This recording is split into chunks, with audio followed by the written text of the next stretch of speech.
നമസ്കാരം, എൻ്റെ പേര് വിമി.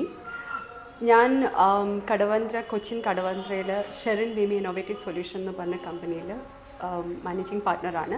എൻ്റെ പാർട്ട്ണർ ഷെറിൻ. ഞങ്ങൾ രണ്ടുപേരും റിലേറ്റഡ് ആണ്.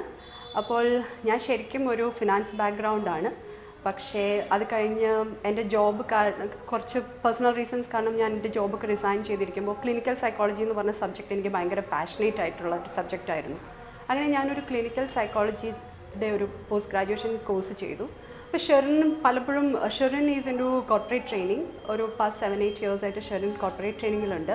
അപ്പോൾ ഷെറിൻ പലപ്പോഴും ഞങ്ങൾ രണ്ടുപേരും മീറ്റ് ചെയ്യുമ്പോൾ ആ ഷെറിൻ്റെ ക്ലയൻസിൻ്റെ ഓരോ കാര്യങ്ങൾ നമ്മൾ ഇങ്ങനെ ഡിസ്കസ് ചെയ്യുമായിരുന്നു. അപ്പോൾ ഡിസ്കസ് ചെയ്യുമ്പോൾ ഞങ്ങൾക്ക് പലപ്പോഴും തോന്നിയിട്ടുണ്ട്, ഈവൻ ഞാൻ വർക്ക് ചെയ്യുമ്പോഴും ഒരുപാട് കോർപ്പറേറ്റ് ട്രെയിനിങ്സ് ഒക്കെ അറ്റൻഡ് ചെയ്തിട്ടുണ്ട്. മേ ബി അപ്പോഴൊക്കെ നമ്മൾക്ക് സംഭവിക്കുന്നതെന്ന് വെച്ചാൽ ആ ഒരു റിസൾട്ട് മേ ബി ഒരു 1 month അല്ലെങ്കിൽ മാക്സിമം ഒരു 6 months ഒരു ട്രെയിനിങ് സെഷൻ കൊണ്ട് നമുക്കുണ്ടാകുന്ന ബെനിഫിറ്റ്സ് അത്രയൊക്കെ ഉണ്ടായിരുന്നുള്ളൂ.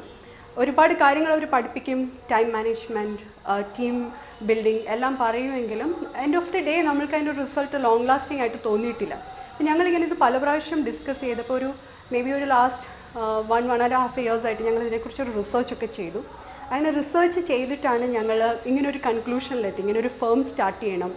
അതിൽ കൂടി നമുക്ക് എന്തൊക്കെ ഒരു കോർപ്പറേറ്റ് ട്രെയിനിങ് അല്ലെങ്കിൽ എന്തൊക്കെ ബെനിഫിറ്റ്സ് ആണ് ഒരു കമ്പനി ഒരു ട്രെയിനിങ്ങിന് ആൾക്കാരെ വിടുമ്പോൾ എക്സ്പെക്റ്റ് ചെയ്യുന്നത്, അതെങ്ങനെ നമുക്ക് അവർക്ക് കേറ്റർ ചെയ്യാൻ കഴിയും എന്നൊക്കെ ഒരു റിസർച്ച് ചെയ്തിട്ടാണ് ഞങ്ങൾ ഈ ഫേം സ്റ്റാർട്ട് ചെയ്തത്.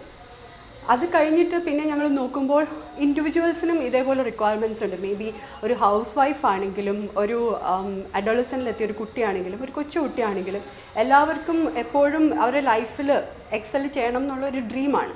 അപ്പോൾ അത് അവർക്കും കൂടി നമ്മളുടെ ഈ സർവീസ് പ്രൊവൈഡ് ചെയ്യണം എന്നുള്ളൊരു തീരുമാനത്തിൽ ഞങ്ങൾ എത്തുകയായിരുന്നു. അങ്ങനെയാണ് ഞങ്ങൾ ഈ കമ്പനി സ്റ്റാർട്ട് ചെയ്തത്. ഞങ്ങളിപ്പോൾ ഇവിടെ മെയിനായിട്ട് ചെയ്യുന്ന ഒരു കാര്യം ക്രിയേറ്റീവ് കിഡ്സ് എന്ന് പറഞ്ഞാൽ കിഡ്സിന് മാത്രമായിട്ടൊരു എക്സ്ക്ലൂസീവ് പ്രോഗ്രാമാണ് ചെയ്യുന്നത്.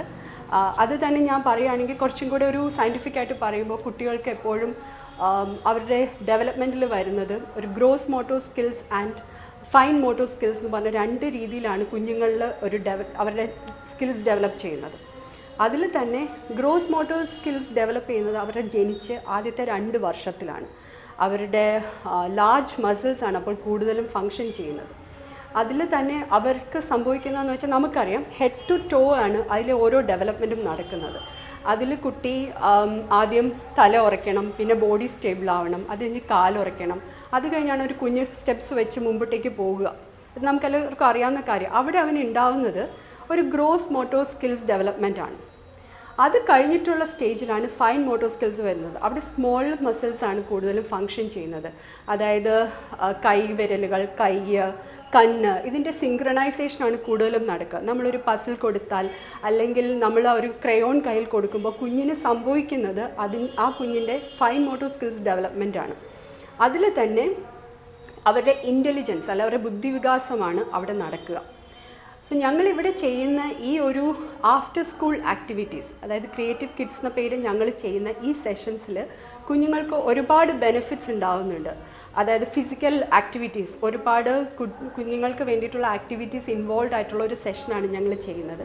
അതിൽ അവർക്ക് പല കാര്യങ്ങളും ചെയ്യേണ്ടി വരും. അതിൽ കുറേ ടീമായിട്ട് വർക്ക് ചെയ്യുമ്പോൾ എങ്ങനെയാണ് ഒരു ടീം ബിൽഡിംഗ്, എങ്ങനെയാണ് അവരുടെ ഉള്ളിലുള്ള ഇൻബോൺ ആയിട്ടുള്ള ടാലൻസ് ഐഡൻറ്റിഫൈ ചെയ്യുക. ചിലപ്പോൾ ഒരു പ്ലേ ഇനാക്ട് ചെയ്യേണ്ടി വരും, അതല്ലെങ്കിൽ ആർട്ടായിരിക്കും, ക്രാഫ്റ്റ് ആയിരിക്കും. ഇതൊക്കെ ചെയ്യുമ്പോൾ അവർ ക്രിയേറ്റിവിറ്റിയാണ് എൻഹാൻസ് ചെയ്യുന്നത്.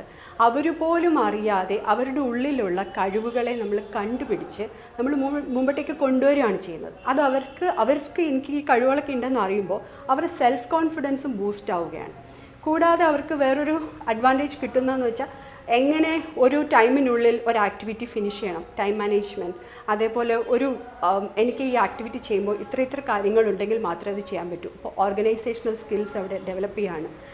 ഇതിനേക്കാളൊക്കെ ഉപരി ഏറ്റവും വലിയൊരു ഗുണം എന്ന് വെച്ച് കഴിഞ്ഞാൽ നമ്മളെല്ലാം വിചാരിക്കും നമ്മൾക്ക് മാത്രമേ ഉള്ളൂ സ്ട്രെസ്സ്, വലിയ ആൾക്കാർക്കാണ് സ്ട്രെസ്സ് ഉണ്ടാവും, കുട്ടികൾക്ക് എന്ത് സ്ട്രെസ്. പക്ഷേ അവർക്കും ഒരുപാട് സ്ട്രെസ് ഉണ്ട്. അവരുടെ പഠിക്കുന്ന ക്ലാസ്സിൽ എക്സൽ ചെയ്യണം, അല്ലെങ്കിൽ പിയർ പ്രഷർ. നമ്മളിപ്പോൾ ഒരുപാട് കംപ്ലയിൻറ്റ്സ് കേൾക്കുന്നുണ്ട്, പിയർ പ്രഷർ ക്ലാസ്സിൽ എനിക്ക് ഇങ്ങനെ, ആ ഫ്രണ്ട് ഇങ്ങനെ, ഈ ഫ്രണ്ട് ഇങ്ങനെ, അങ്ങനെയൊക്കെയുള്ള ഒരുപാട് പിയർ പ്രഷറൊക്കെ നമ്മൾ കേൾക്കുന്നുണ്ട്. അപ്പോൾ അതിനെയൊക്കെ ഓവർകം ചെയ്യാനായിട്ട് ഈ ആഫ്റ്റർ സ്കൂൾ ആക്ടിവിറ്റി എപ്പോഴും അവരെ ഹെൽപ്പ് ചെയ്യും. അതിൽ തന്നെ ഒരു നോ പ്രഷർ അറ്റ്മോസ്ഫിയറിൽ വരുമ്പോൾ അവർക്ക് അതിൻ്റേതായ അഡ്വാൻറ്റേജ് ഉണ്ട്. അവരുടെ ഉള്ളിലുള്ള എല്ലാ സ്ട്രെസ്സും കളഞ്ഞിട്ട് റിലാക്സ് ചെയ്ത് അവർക്ക് വേണ്ട ആക്ടിവിറ്റീസ് ചെയ്യാനുള്ള ഒരു അറ്റ്മോസ്ഫിയറാണ് അവർ ഉണ്ടാക്കുന്നത്. മറ്റൊരു ഏരിയ ഞങ്ങൾ ഇപ്പോൾ കോൺസെൻട്രേറ്റ് ചെയ്യുന്നത് ഗ്രൂമിങ് ആൻഡ് സ്റ്റൈലിംഗ് ആണ്. ഗ്രൂമിങ് എന്ന് പറയുമ്പോൾ അറിയാം, നമ്മുടെ ഒരു പേഴ്സണൽ അപ്പിയറൻസ് എങ്ങനെ നമ്മൾക്ക് കൂടുതൽ നന്നാക്കാം. സിമ്പിളായിട്ട് അത് ചെയ്യാത്ത ആരും തന്നെ ഈ ലോകത്തിലുണ്ടാവില്ല. നമ്മളൊരു മുടി ചെയ്യുമ്പോൾ പോലും നമ്മൾ ചെയ്യുന്ന ഒരു ഗ്രൂമിങ് സ്റ്റെപ്പാണ്. അപ്പോൾ ആ ഗ്രൂമിങ്ങിൽ നമ്മൾ കൂടുതലും ഇൻവോൾവ് ചെയ്തിരിക്കുന്നത് കോർപ്പറേറ്റ്സിന് വേണ്ടിയിട്ട്, ഇൻഡിവിജ്വൽസിന് വേണ്ടിയിട്ടും ഒക്കെ സെപ്പറേറ്റ് സെഷൻസ് ആണ് ചെയ്യുന്നത്. കോർപ്പറേറ്റ്സിന് വേണ്ടി ചെയ്യുന്നതിൽ പ്രൊഫഷണൽ എറ്റിക്വറ്റ്, അതായത് അവരുടെ പ്രൊഫഷണൽ അറ്റ്മോസ്ഫിയറിൽ അവരെങ്ങനെ ബിഹേവ് ചെയ്യണം, അവരുടെ ടീംമേറ്റ്സുമായിട്ട് അവർക്ക് എങ്ങനെ ജെൽ ചെയ്ത് പോകാം, ഇങ്ങനെയുള്ള എല്ലാ കാര്യങ്ങളും നമ്മൾ ആ സെഷൻസിൽ ആണ് കവർ ചെയ്യുന്നത്. പിന്നെ വരുന്നത് ബിസിനസ് എറ്റിക്കറ്റ്, ലൈക്ക് നമ്മളൊരു മീറ്റിങ്ങിന് പോകുമ്പോൾ അങ്ങനെ നമ്മളെ തന്നെ ഇൻട്രൊഡ്യൂസ് ചെയ്യണം. അതിന് പോലും കുറേ നോംസ് ഉണ്ട്, കുറേ രീതികളുണ്ട്. അതിനൊക്കെ നമുക്ക് ചിലപ്പോൾ നമ്മുടെ വരുന്ന ക്ലയൻറ്റ് ഒരു ഫോറിനർ ആവാം, അല്ലെങ്കിൽ വേറൊരു കൺട്രിയിൽ നിന്നുള്ള ഒരു പേഴ്സൺ ആണെങ്കിൽ എങ്ങനെയാണ് അവരുടെ സ്റ്റൈലിൽ നമ്മൾ അവരെ ഗ്രീറ്റ് ചെയ്യേണ്ടത്, നമ്മളെങ്ങനെയാണ് നമ്മൾ ഇൻട്രൊഡ്യൂസ് ചെയ്യേണ്ടത്, ഇക്കാര്യങ്ങൾ. പിന്നെ അവരെയും കൊണ്ട് ഒരു റെസ്റ്റോറൻറ്റിൽ പോവുകയാണെങ്കിൽ നമ്മൾ എന്ത് ഓർഡർ ചെയ്യണം, എങ്ങനെ ഓർഡർ ചെയ്യണം, ഇങ്ങനെയുള്ള കാര്യങ്ങളും എല്ലാം നമ്മൾ ഈ ബിസിനസ് എറ്റിക്കറ്റിൽ അവരെ നമ്മൾ പഠിപ്പിക്കുന്നുണ്ട്. പിന്നെ മെയിനായിട്ടും മറ്റു കാര്യങ്ങൾ വരുന്നത് എങ്ങനെ ഒരു മെയിൽ സെൻഡ് ചെയ്യുമ്പോൾ അതിൻ്റെ ഫോമൽ രീതിയിൽ എങ്ങനെയാണ് എന്നുള്ള കാര്യങ്ങൾ. ടെലിഫോൺ എറ്റിക്വറ്റ്, ടെലിഫോണിൽ കൂടി സംസാരിക്കേണ്ട രീതി എങ്ങനെയാണ്, ഇതെല്ലാം ആ പാക്കേജിലാണ് ഇടുന്നത്. പിന്നെ മറ്റൊരു ഇമ്പോർട്ടൻറ്റ് കാര്യം അവരുടെ പേഴ്സണൽ സ്റ്റൈലിംഗ്, പിന്നെ ഇമേജ് മെയിൻ്റനൻസ് എന്നൊക്കെ പറയുമ്പോൾ നമ്മൾ വിചാരിക്കും അതെങ്ങനെയാണ്. നമ്മൾ എപ്പോഴും നമുക്ക് നമ്മളുടേതായ ഒരു സിഗ്നേച്ചർ സ്റ്റൈൽ ഉണ്ടാവണം, അതെങ്ങനെ മെയിൻറ്റെയിൻ ചെയ്ത് പോകാം എന്നുള്ള കാര്യങ്ങളെല്ലാം നമ്മൾ കോർപ്പറേറ്റ്സിനുള്ള ആ പാക്കേജിൽ കൊടുത്തിട്ടുണ്ട്. സെയിം കാര്യങ്ങൾ കുറച്ചൊക്കെ തന്നെ നമ്മൾ ഇൻഡിവിജ്വൽസിനും ഉള്ള പാക്കേജിലുണ്ട്.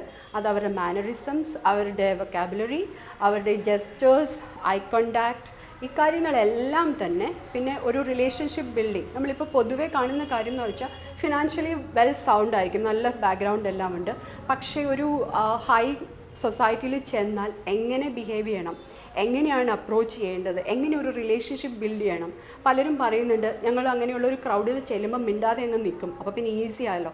അതല്ല ചെയ്യേണ്ടത്, എങ്ങനെ നമ്മൾക്കത് ഓവർകം ചെയ്യാൻ പറ്റും, നമ്മൾ ഈ ഗ്രൂമിങ് സെഷനിൽ കൂടി അതവർക്ക് പറഞ്ഞു കൊടുക്കുന്നുണ്ട്.